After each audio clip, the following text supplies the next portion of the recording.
So I'm about to tell you a story about the girl that tried to ruin my life. I've been trying to tell a different story. Find balance and I'm tipping off.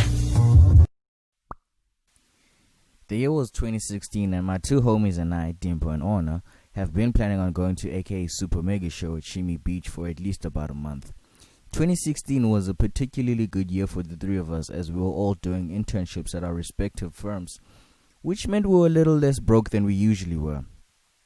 I was mad hyping this event up until the point where Dimpo and Orna were like, "Shut up and take my money."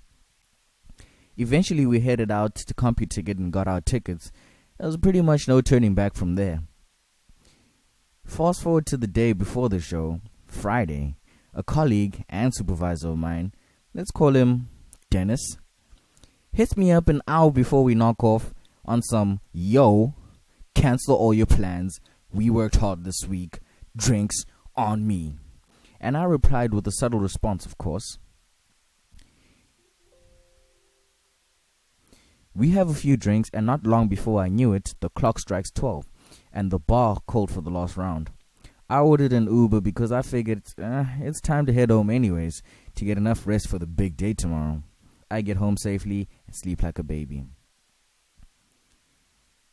Now, actually, I really downplayed the amount of drinks that I actually had, because I woke up with the worst hangover ever. However, I managed to cure my hangover. Eventually, around 3 p.m., I meet up with the guys and we get our pre-drinks and then head over to Dimpo's place. For some reason, I thought Ricky Rick was on the lineup and didn't want to miss his performance. Pre-drinks ended abruptly thanks to me, and by 5 p.m. we were basically at Shimmy Beach ready to tackle this show.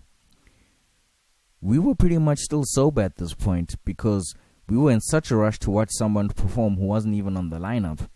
As soon as we get to Shimmy Beach, the three of us agreed to get some drinks, so I head over to the bar to see what's popping, right?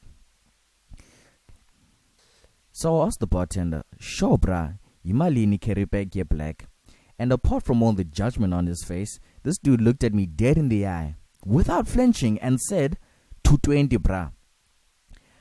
I've never been so tormented. I had to regroup immediately with the fellas and tell them about the price situation. We were way out of our league here. All three of us head back to the bar on some Care Bear tip, and before we could even say anything, oh my word, this bartender, bless him, he could see the struggle in our eyes, and he hooked us up with a really sweet deal which probably wasn't even on their menu. We were so grateful, but we left that bar with the quickness in case he decided to change his mind.